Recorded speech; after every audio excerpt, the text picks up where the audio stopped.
It's time now for World Watchers International with Mae Brussell, who for over 17 years has investigated and exposed political conspiracies worldwide. World Watchers International originates at KLRB, Carmel, California. Here's Mae. Good evening. This is Mae Brussell in Carmel, California, and this is broadcast number 524, December the 20th, 1981. One more broadcast for this year, and that winds up 1981. It certainly has been an interesting year in terms of news. When Ronald Reagan was governor of California for 8 years, we had a headline a week. It was just outrageous to keep track of what was going on in this state.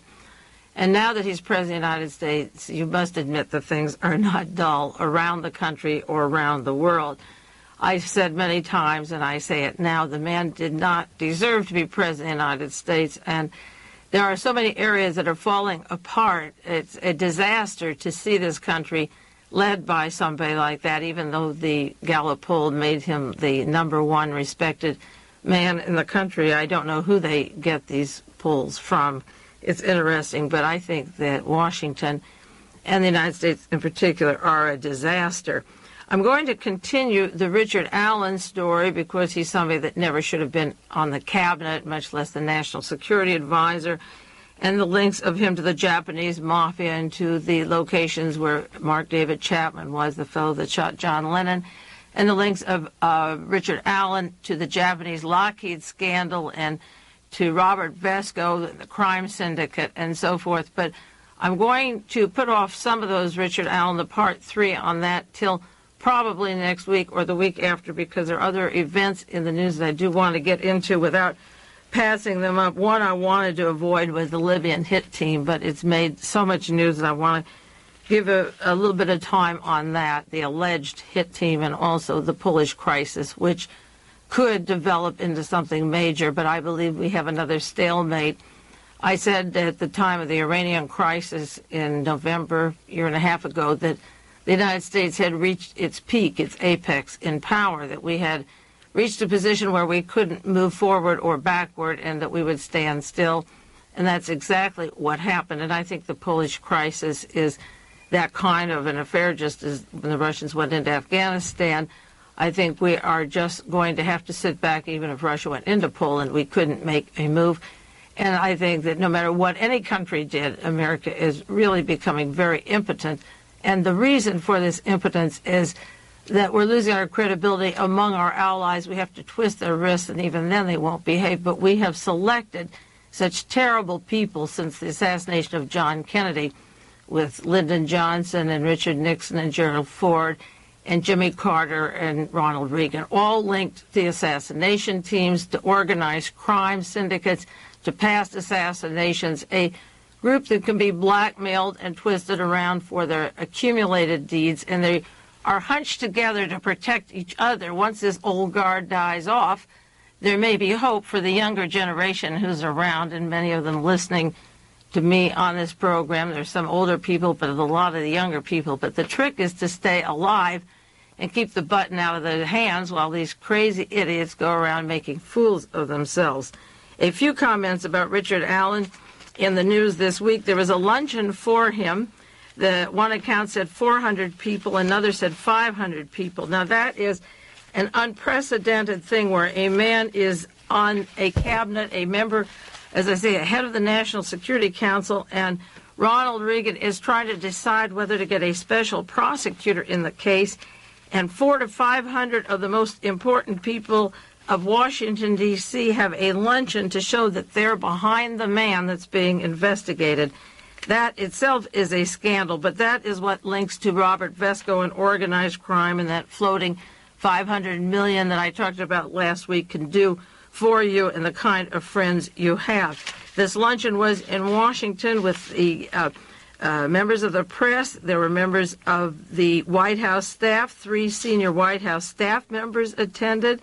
Rich Williamson, Presidential Assistant for Intergovernment Affairs, David Gergen, Director of Communications, Lynn Nofziger, and he was a friend of Richard Allen's. He bought a $30 ticket for the luncheon. 3 people were not there. Ed Meese, the gentleman that turned in the information to the FBI about Richard Allen's money in the safe.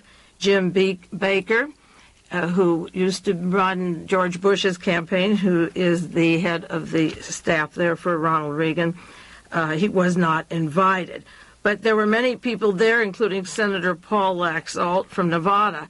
Paul Laxalt was is governor of Nevada. Now he's the senator. At the time when the Howard Hughes caper was going on in Nevada, when Hughes wasn't seen or heard, and he knew he wasn't in Nevada, when he worked with Robert Mayo of the FBI and the CIA and the assassination teams and Mo Dalitz. Paul Laxalt is part and parcel of the William Casey, Richard Allen package, and even though he has loyalty to Ronald Reagan, he went to the luncheon. William Buckley, who headed up the Young Americans for Freedom, the assassination teams with E. Howard Hunt, was at the luncheon. Lynn Nofziger, who's an associate of Helene vonDamm, the Nazi secretary of Ronald Reagan, was there. He also worked with John Mitchell and the Nazis in the United States during the election and nomination of Richard Nixon. Raymond Donovan was there, Secretary of Labor, who's now going to get a special prosecutor on his corruption. And so many people were there who aren't even being investigated. But Ronald Reagan was very unhappy about this luncheon, and when he admits he's unhappy, that means he's furious. One account in the Chicago Tribune said the White House was very unhappy about the luncheon, which was organized by conservative businessmen. The affair was an attempt to lobby for Richard Allen's return, and it appeared that the staff was taking sides to even show up at the luncheon. Now, Nancy Reagan had said that she wasn't aware of the payment that even went allegedly for having her picture taken, and as I said before, the last several weeks, I don't think it had anything to do with Nancy. I think that more money transpired at Blair House on the 19th with Ronald Reagan and also on the 18th of January between the Japanese representatives and Richard Allen, and I think Nancy was right about being used. She said she first knew about this in November of '81. Ronnie knew about it in September. So the loving couple sitting upstairs, one of them is either lying or he isn't telling her everything, and he has known and admitted he's known about this scandal in September. She didn't know about it until November. So Mommy Dearest doesn't know everything that Ronnie knows, and they were using Nancy, and it's a bad scandal.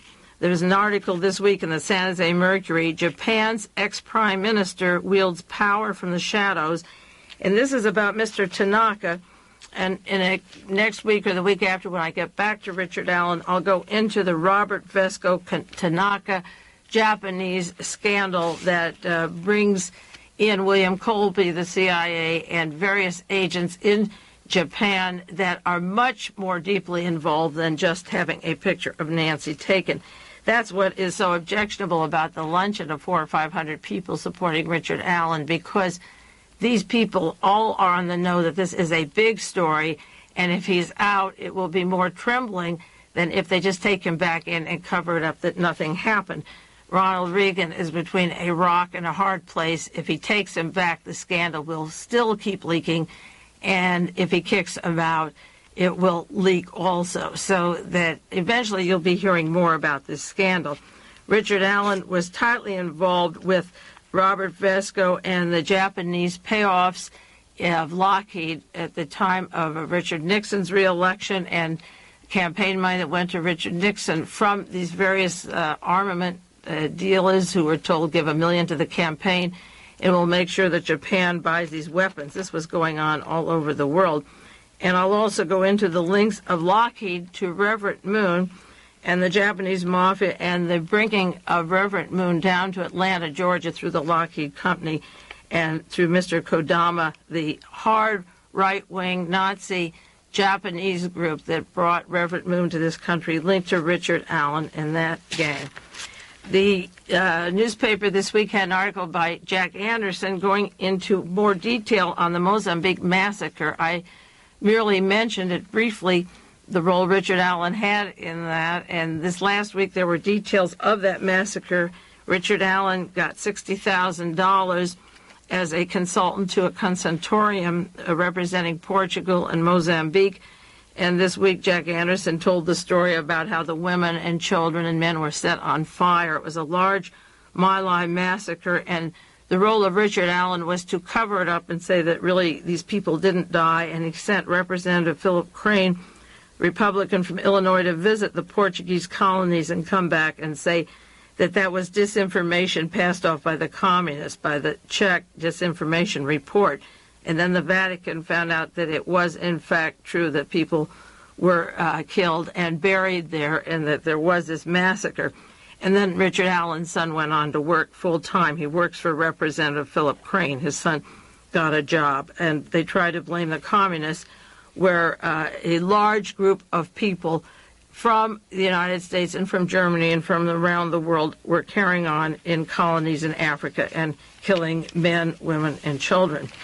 Another article this last week by Roland Evans and Robert Novak. Richard Allen's career of grief started long before that 1,000. And that's what I've tried to say the last few weeks on the program. And they made a bet, this was also in the New York Times, they made a bet that Allen will never be able to return to the high position as President Reagan's national security assistant. And they went on to say, but the fact that he was there at all and has survived so much difficulty points to a basic dilemma in the Reagan White House. Now, it is that basic dilemma that Ronald Reagan had in order to become President of the United States. He had debts to so many different kinds of people that were involved in so many sleazy operations. That's the way Lyndon Johnson got there with Bobby Baker and the whorehouses, or Richard Nixon with his crime syndicate connections, and Jerry Ford of the CIA and the Warren Commission pardoning Richard Nixon. If he would be president, he would pardon them. Well, Ronald Reagan is from the same fabric, and Jimmy Carter, of course, with the Georgia Mafia, the Lockheed, the Coca-Cola Combine, and the Trilateral. They were all a bunch of scummy men who had people around them that it's a miracle more of them weren't kicked out than were that survived the way they did. Burt Lance went out quick, and each of these administrations had a few scandals, but they were just the tip of the iceberg, and there was this mutual blackmail, I'm sure, to even hold on as long as they did. The Evans-Novak article tells about Richard Allen's fudging on the PhD thesis in Germany that he didn't get, and representing Japanese firms, auto firms, when the United States was having so much trouble with the automobiles. But the interesting words in here were that it's amazing that he survived with so much difficulty. And Ronald Reagan dropped him from his campaign during the campaign and then made him the National Security Advisor.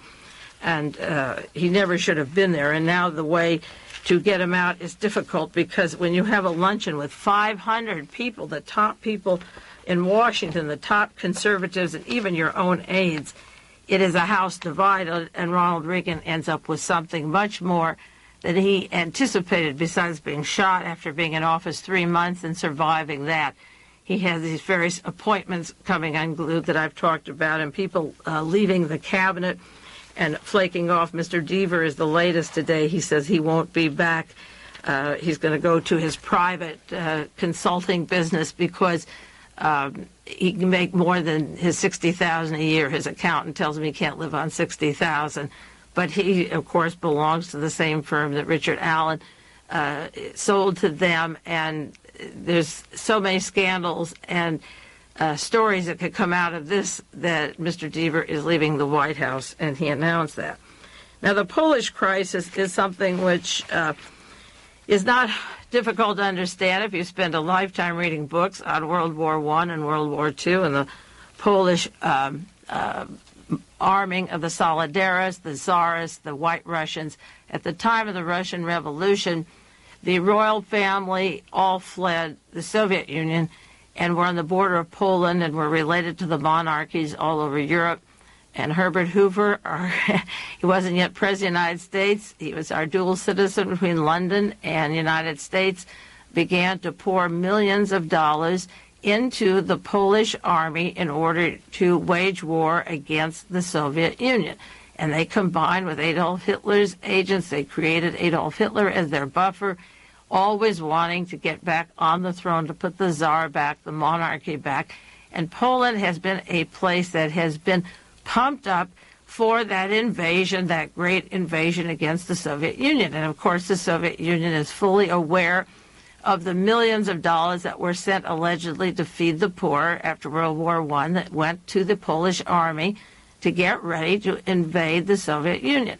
The only solution to this problem a long time ago was to look at life under the Tsar and look at life under Lenin and try to come to some agreement of how we could coexist. This is a huge land mass. If you haven't looked at a map recently, often referred to as the Big Bear. It is a lot of territory.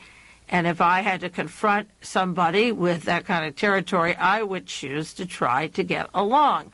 If all of my neighbors had hundreds of acres and I had a half an acre and they were all armed and angry and taking the government or the property in their own hands and I'm sitting there alone, I would try to be friends with them. I don't think I would try to take on a country with all the oil and the mineral and the resources and the energy and health and vitality that Russia has. They showed that vitality during World War II at Leningrad and fighting on the outskirts of Moscow, and they have a tremendous strength, the Russian people, and they have a tremendous culture. And to just insist we're going to put the Tsar back or else is to waste the economy and the energy of all the industrialized nations since World War I and II. And all of the money of the major countries that have gone into debt have been because they have armed to try to make one singular effort to take the Soviet Union. Now, it doesn't make sense. It's so simple,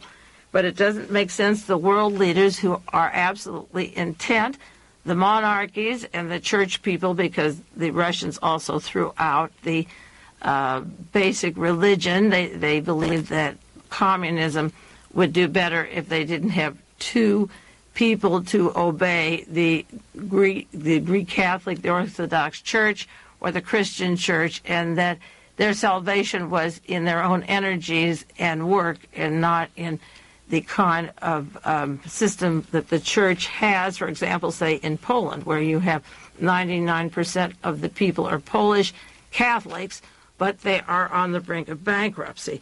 Well, we find ourselves with a situation by December 31st where Poland is supposed to pay $500 million interest on a debt, $500 million interest, and they have a debt so huge it's $75 billion. There's an article in the New York Times by Paul Lewis. Bankers fear default on huge Polish debt, $75 billion, and $450 million is due in interest. Now, if you were loaning money to a group of people, $5, $10, $1,000, $5,000, and they weren't working, and you just gave it to them to make strikes, to make strife, to tell them this is to create situations, Mr. Wallace, against Poland, and the money isn't going to the industries, it isn't going to the agriculture, how are you going to get your money back?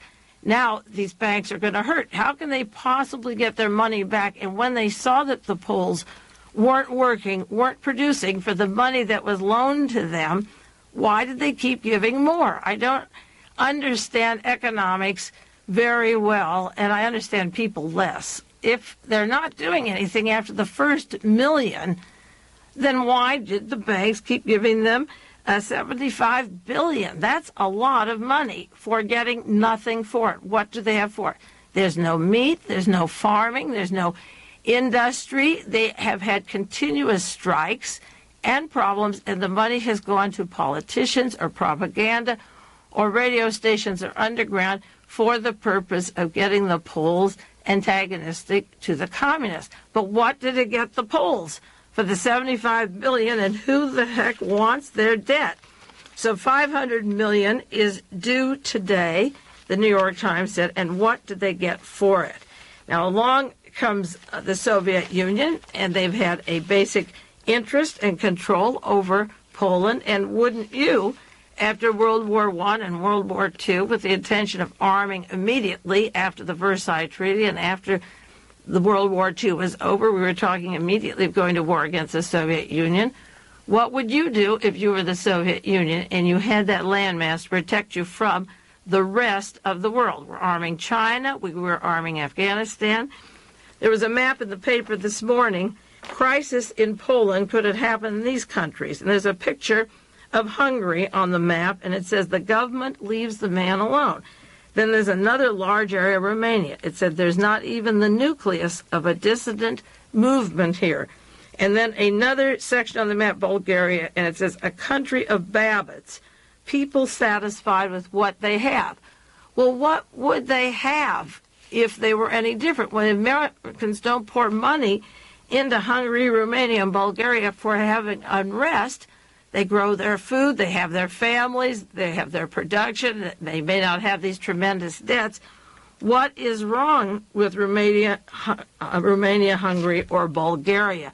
And why couldn't we leave Poland alone instead of pouring this money into Walesa, the CIA, Brzezinski, coaxing the Polish Pope, who was a protege of Montini, Pope Paul VI, who worked at Auschwitz, I call him the Auschwitz Pope, this constant desire to get Russia has delved these people into a disease that Western Europe has fed, the United States and banks have fed money to these people, and it will go nowhere, because when Russia says, we've had enough, you've had enough, and the banks that loan the money could go broke. But why did they loan so much? And couldn't they figure out that a world that is productive is a happy world that we could trade with? We could sell to them.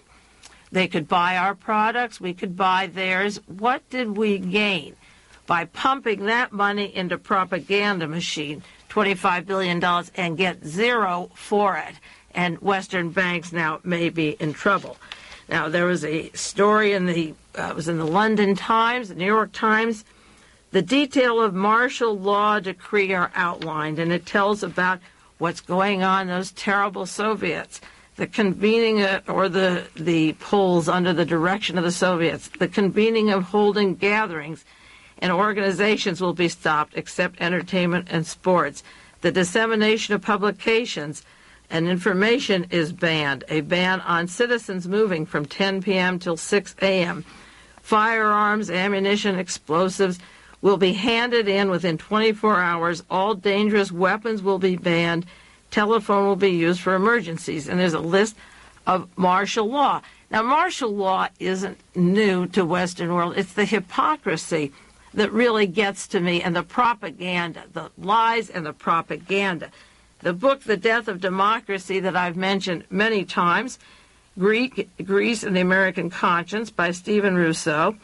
It came out by Grove Press in 1967, and it tells about the Greek military junta and how they threatened to kill Andres Papandreou, his son. They threatened to kill him. They beat him up. They sent him to an island, a concentration camp. The army took over.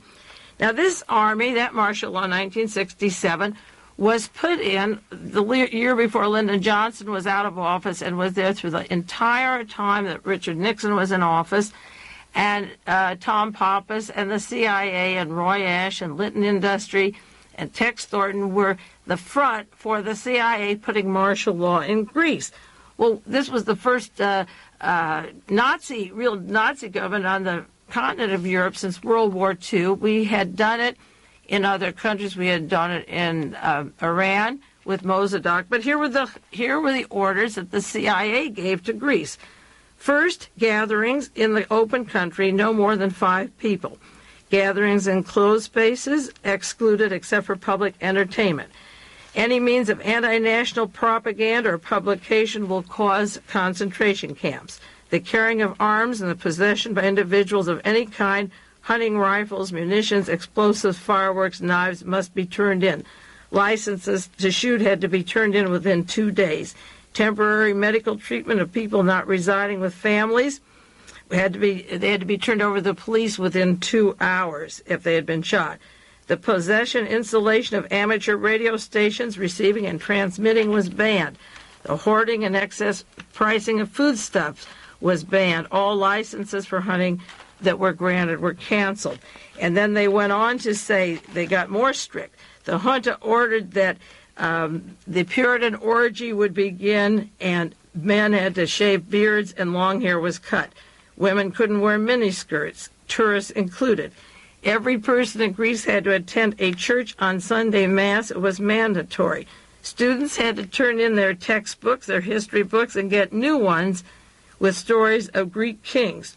Modern history praised the military regime, and within a few hours, all textbooks in Greece were turned in. Now, this was funded by the CIA. They had to maintain racial purity. The Greek race was proclaimed number one, and they had to revise theories of biology, Darwin, and De Vries. To protect Christianity and public order, they had the revival of a law of 1942 used in the Nazi occupation. All legitimate theaters had to give scripts to their play control board for approval. They couldn't have any play without the approval of a board to see what was said, and any actor who went against this twice, the theater was shut and they were rejected. Plays of antiquity by Aeschylus, Sophocles, Euripides were censored. No Russian music of Tchaikovsky, Prokofiev, Russian composers was banned. Any state-owned or controlled public utility company was turned over to the military junta, and any airplane that landed late was had to pay a tremendous fine, and they continued the fascist dictatorship that was on European soil, the first since the days of Mussolini and Hitler. Now, we did this in the Philippines with martial law. The United States and CIA did it in South Korea. We did it in Paraguay, in Chile. We ordered the murder of Allende. We're such hypocrites if we act outraged that Poland is having a crisis. We created a crisis around almost every country in the world. Taiwan is a military dictatorship. Chiang Kai-shek's people took over from the original people in Taiwan.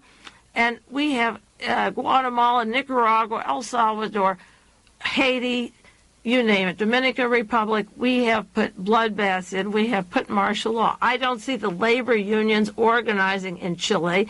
I'm tired of the solidarity. I don't see them organizing. We don't work for labor unions in Uruguay or Paraguay or Peru or Colombia. The natives are being wiped out of the South American countries. The tribes are being annihilated in Africa. Where are the labor unions in South Africa? We would say we can't interfere with their policies. Why has the CIA sent so much money, so much energy to Poland? Because Poland is that great landmass right next to the Soviet Union. I was reading a Time magazine, and nothing is new. This was January the 2nd, 1939. I was looking at it this week, a section on the foreign news called Russia. Remember, this is 1939. From Berlin last week came word that a man whom Führer Adolf Hitler had chosen to raise an army of white Russians will stir up problems on the Ukrainian border. He was a one-time Tsarist General Turkel. The general is accustomed to troubleshooting. He was involved in a mysterious kidnapping and a murder in the White Russian colony in Paris. Still pining for Holy Russia after 21 years of Soviet rule. This is in 1939. Are thousands of white refugees. They sit at cafe tables in Paris, their capital. They're driving taxis. They wait on tables. They're trading on their tarnished nobility. They want to get back. That was 1939. When the war was over, they still want to get back. And all of our money and energy goes to tell them they will get back. The White Army says that they resent the Russians. They took over in 1918, 1920. These people were forced to flee. The White Russians have joined Adolf Hitler to fight the Soviet Union. Lots of luck. It didn't do them a bit of luck before. They call that their fatherland, and the White Russians have joined the Nazi Party. This is in January 1939, and of course Hitler invaded Poland in September of 1939.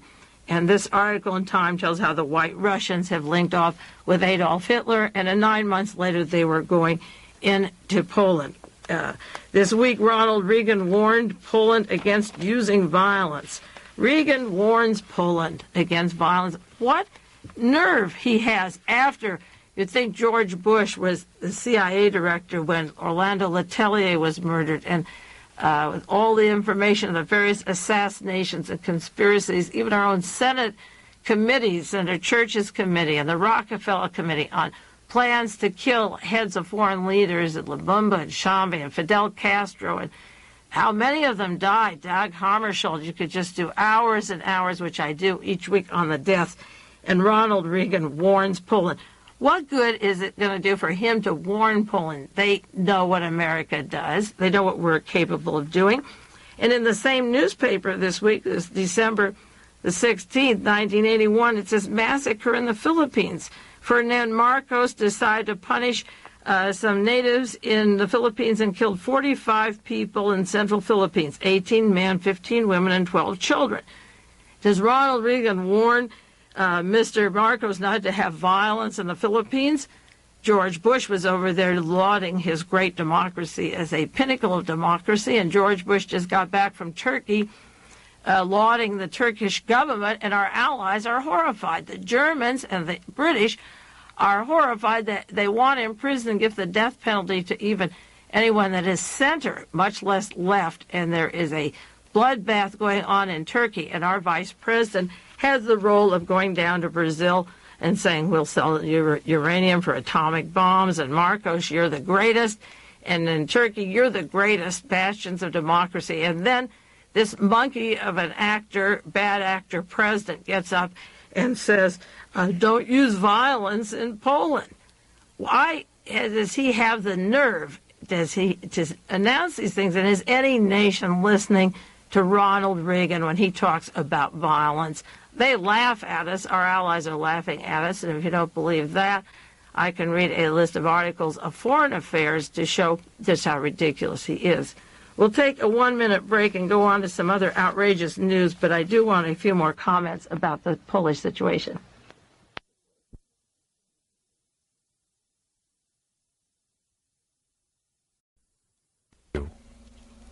The radio, shortwave radio this week, and also on the Associated Press, carried a story.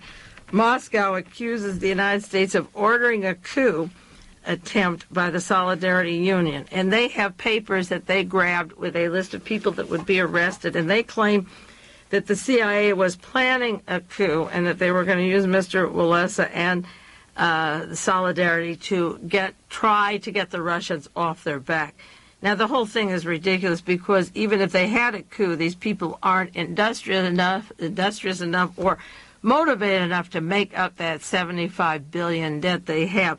And to tell them that an armed coup would be the answer, a direct armed coup, is ridiculous. The Soviet Union accused the Reagan administration of issuing direct instructions for an armed coup in Poland. This is Associated Press.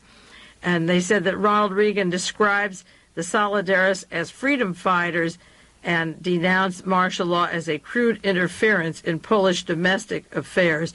And the Soviet Union said this is ridiculous, that Washington is making up stories that they were planning a coup and interfering with Poland. The CIA was interfering with Poland.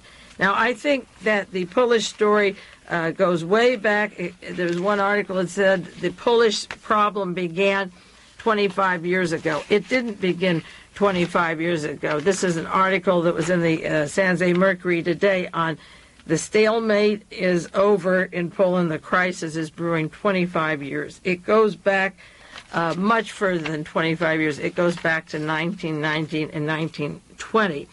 And the desire to take the Soviet Union has been on the minds of the Americans and the British, the French, many countries that would gang together if they could and wipe out the Soviet Union. They have whipped themselves into such a condition that they believe that this is the only way to go.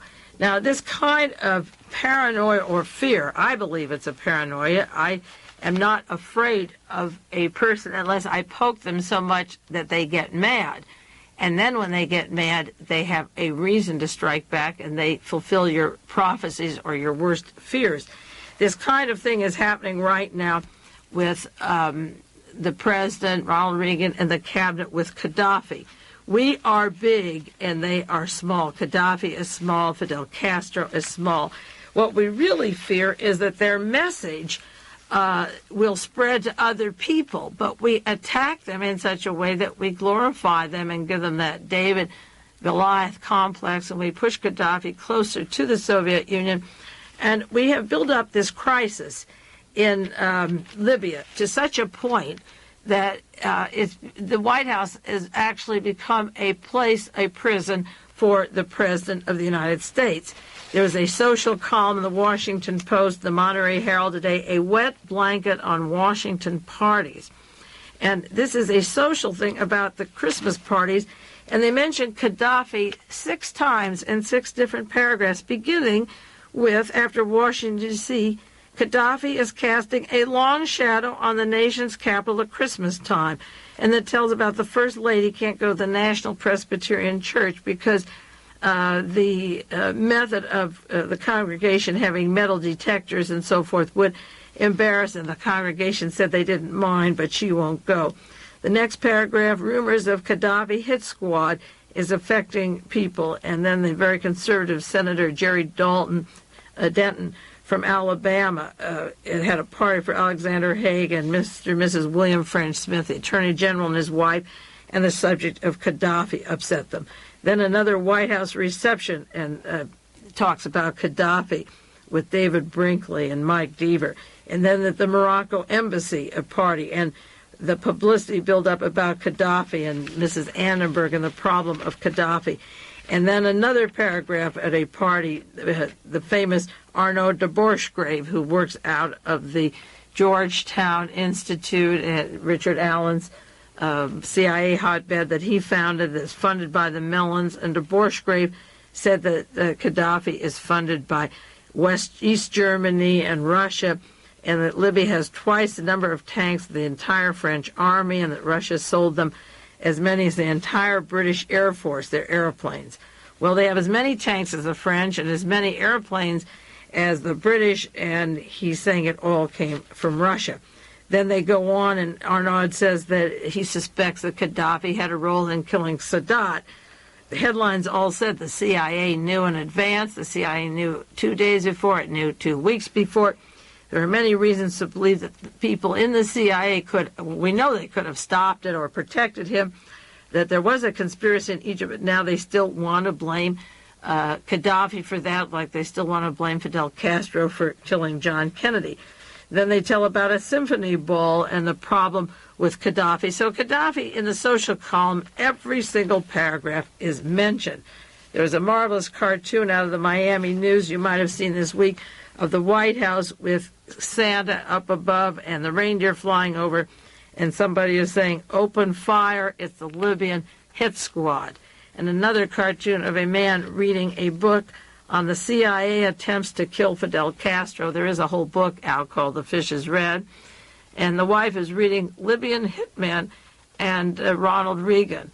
And he's saying to her, "No sweat, aren't the Libyans trained by our ex-CIA agents?" Meaning they didn't get Castro, so they'll probably miss Reagan. But there's a lot of double entendre here and jokes about it, but it isn't really very funny. And the news on the Gaddafi story is so unreal that I just took some main headline stories, not the details, to run down for you, just to show you what came out just in 2 weeks. Starting actually when this was December the 6th, hit squad denied in Libya. This story is produced by the CIA Fantasy Farm.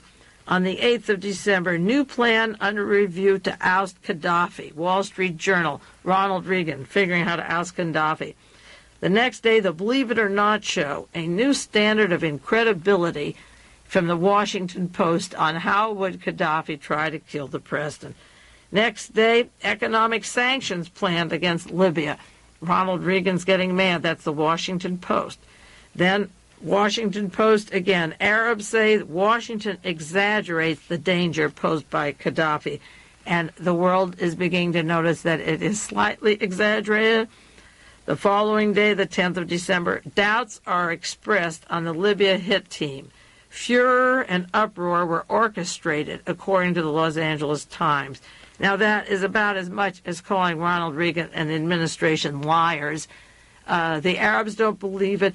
Americans don't believe it. The Washington Post, the LA Times are carrying big stories, doubts on it. The next day, warning to Gaddafi sent by the president.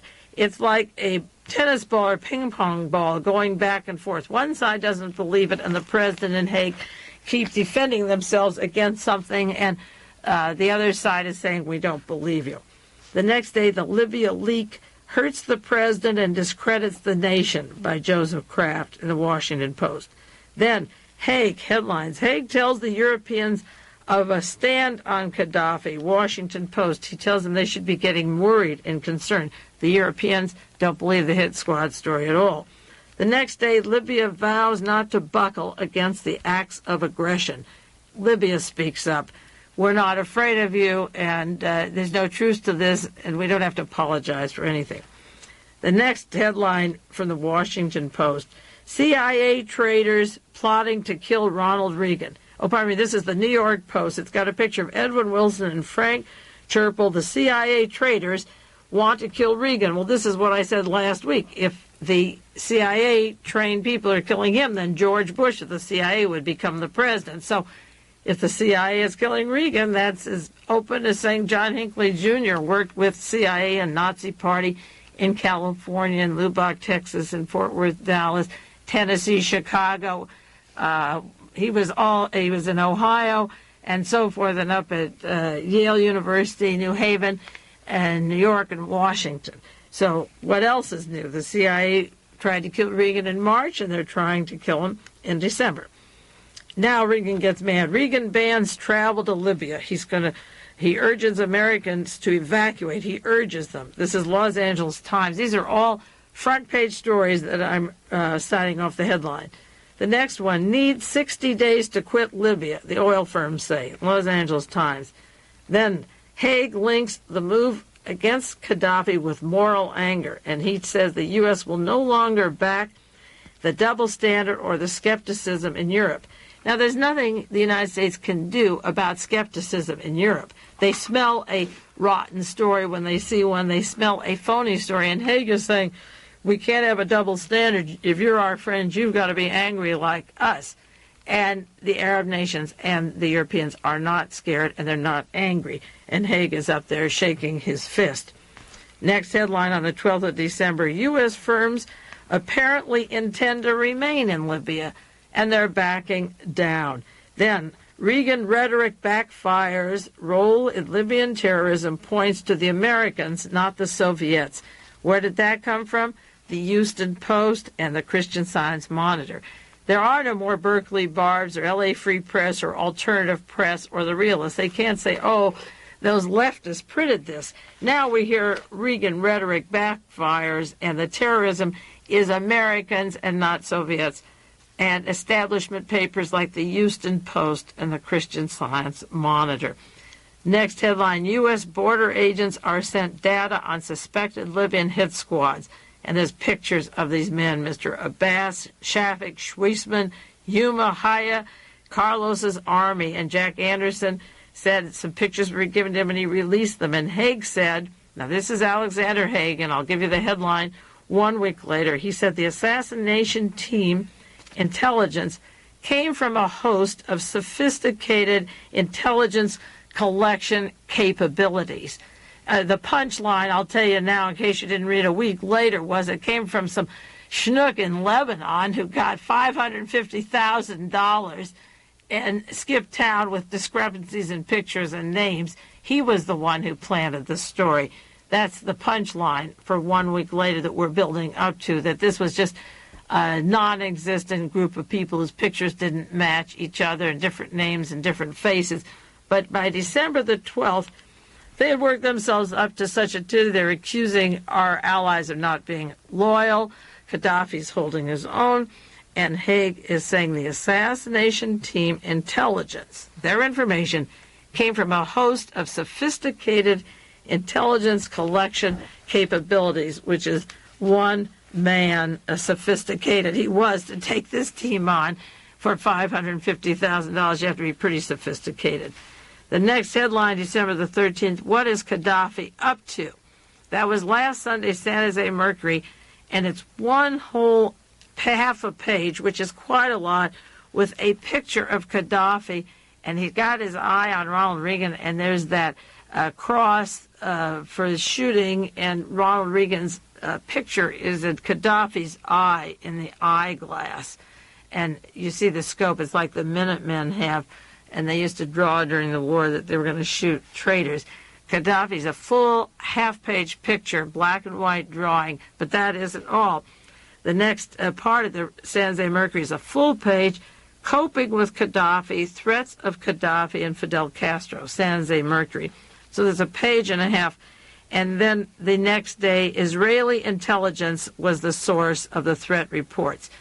First, they said the Israelis, who have the finest intelligence in the world, and all of a sudden the CIA and FBI are leaning on the Israelis for information, and that would give it credibility. Then later we hear it's from Lebanon and not from Israel at all. And the reason I'm going at length to these headline stories is the kind of garbage that this administration is throwing out. But the dangerous thing is that they still have the button. They can get you into World War III, and there's nothing you can do about it. You have put yourselves in a position of denying that assassinations took place, that civil rights leaders were killed, that people like Martha Mitchell were injected, that Dorothy Hunt was blown up. You have accepted, you, meaning the American people, have accepted so much garbage that if he pushed a button and said Gaddafi is on the White House lawn, we'd panic. And yet, as it unfolds, there isn't a bit of truth to anything they've said since they've been in office or any of the promises they made when he was running for office. Now, the next day, the December 13th, Libya will take the case directly to the American people, and the American people don't seem panicked. I don't hardly hear anyone worried about Libya that I talk to. Then another article, trickle of Americans flying out of Libya. Most stay for now.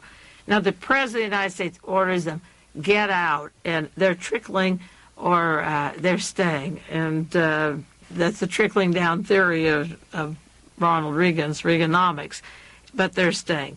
Then Time magazine has a cover that's on the stands now. Libya's Hit Team, Specters of Terrorism. Are you scared?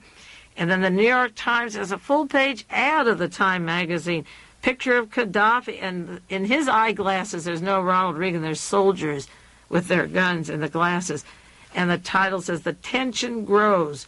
Rumors of Assassination Teams, CIA and FBI reports."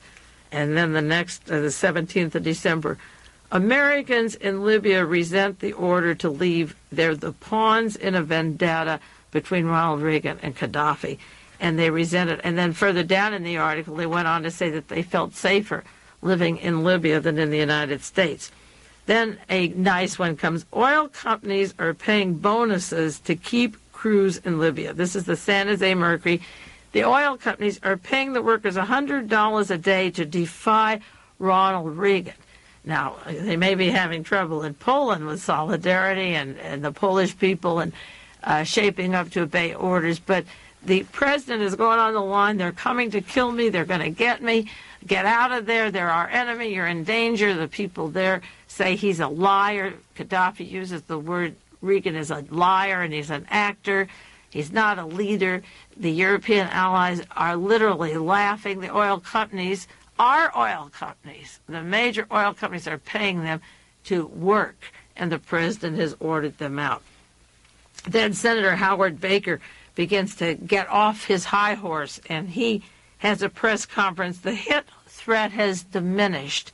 And then Ronald Reagan has another conference and says, no, they haven't diminished, that Howard Baker is wrong. I'm still in danger, and I need extra security. It would be foolish to relax. Then there was another article by Kevin Phillips in the Houston Post. Again, not a radical left, a person who is so conservative it's pathetic, who has a long article, Too Much Ado About Gaddafi. And he goes on to say, if the man is unstable, why provoke him? He could blow up all the oil pipelines in the Middle East. If you're dealing with a crazy man, don't provoke him. Even if there were an assassination hit team, keep it to yourself. But he doubts that there is. And he goes on to say the U.S. is making a great tactical error. And this is the consensus among Western diplomats, that Ronald Reagan's administration is making a basic mistake in its policy. oil companies agree, he said. And if you want to do something, don't do what you're doing now because you have to lose face. Either Ronald Reagan has to take, if he backs down, he loses face. And if he takes action, he creates a crisis similar to Iran, a no-win situation. This is from the Houston Post. They said Reagan is acting the cowboy image in Europe that he wanted to get away from, that they accused him of when they all ganged up together and decided to sign a contract with the Soviet Union for their energy and gas. The various countries in Europe, he has this cowboy image. The Western allies believe the White House has erred in handling Gaddafi. Now, this is very important, this chronology of events, because, as I say, when you don't have quality in the White House, when you don't have people with brains, when you have people like Alexander Haig and Henry Kissinger and Brzezinski, the protégés of Fritz Kramer, a Nazi in the Pentagon, when you have madmen with one single goal all of their life, to direct all of our economy, all of our savings, all of our air polluted, our energies, our taxes, towards this mania of theirs, they make a fool of us, and we still keep paying them. And we don't impeach them. We don't charge them for the crimes they committed, and there are so many of them, and we let them continuously do it until they work themselves up where they can make policy. And even when the other countries laugh at us, there's no way to pull them out. There are ways, and we could bring these people into impeachment for past crimes. There's so much on the books about them, but there are very few people in America with the vision or the energy to go into them.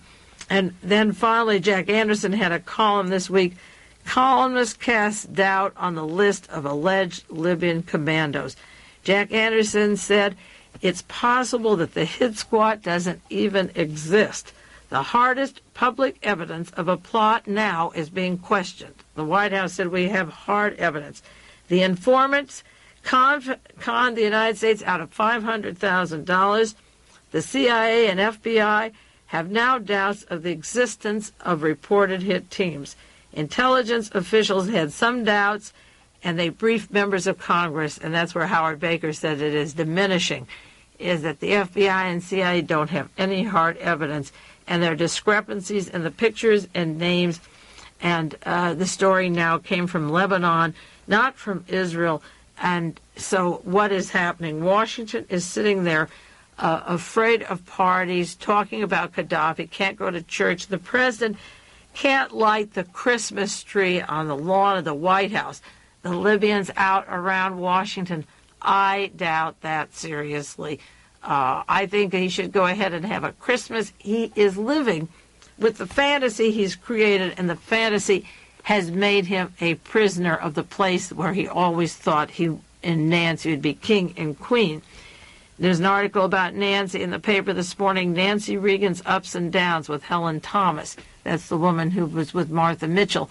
Martha Mitchell called when she was injected at the time of Watergate. And Helen Thomas had a quotation of Nancy Reagan's, and she says, I think we've done a terrible thing to the young children in this country, to everybody, with the movies on TV, in the news we give them. The things you see on TV or read in the paper, it doesn't seem to be any balance. Well, the reason I read to you the headlines is that they create that news. There is no balance. There is Poland. There is Gaddafi. When Sadat was shot, there was the Sudan. We're ready to send the fleet in there. As soon as we're through with these two skirmishes, we have to encircle Cuba. We've got Cuba on our hands, and then there's Nicaragua, the danger to world peace, and goodness knows what's happening in El Salvador. We have spread ourselves thin to get a war anywhere. And one of the problems is, one article mentioned, if you go to Gaddafi, and if he is off his mind, you have trouble. But the other problem is that when people create their fantasies, like Ronald Reagan and Alexander Haig and Brzezinski and Kissinger, when they create these fantasies and these desires, and they're embarrassed and their back is against the wall and everyone is laughing at them, they will create the enemy and the excuse for the war. The economy is bad. There's unemployment. There's inflation. The savings and loans banks are folding. The housing industry is failing. The medical costs are high. This is a country that has had every failure because they have only wanted and allowed themselves that idea that they had to conquer Russia instead of living with Russia. We didn't try to conquer China when Chiang Kai-shek was out, and China is dealing with us and trading now, and there's a huge landmass that we can visit back and forth, and they can sell to us and we can sell to them. If we want to invade China and build up our economy towards that, that's another problem. But if you want to coexist with that landmass, we can and we do. And if we want to coexist with the other landmass, we can and we would. But this mania has been built up in the minds of these people since the Russian Revolution, since the creation of Adolf Hitler. And latent in Adolf Hitler's policies was an appeal to racism, to raw hatred, to the frustrations people get when they are poor, when they're hungry, when they don't have jobs, and there's unemployment. You pick out certain bullies and you go after them. And so that idea of fascism that Hitler had down and honed so well is always there. The Fourth Reich, with its huge amount of money and its arms and its discipline, always is lurching there. And we put them into power in Spain with Franco and Mussolini and Nazis all over South America and Asia and Hong Kong and Southeast Asia, South America, Africa, waiting again for this great battle that'll take place against that landmass. And as long as these people keep that goal in mind, I think this country will just keep declining economically and spiritually and has no future, because that's the only thing that those people in power want, and they've achieved it through any means necessary. And finally, the list this week, at the end of the year, they have the most admired men. Reagan heads the list of the most admired men. And if you've studied the history of the last 30 or 40 years, you could either vomit or cry as you read the list.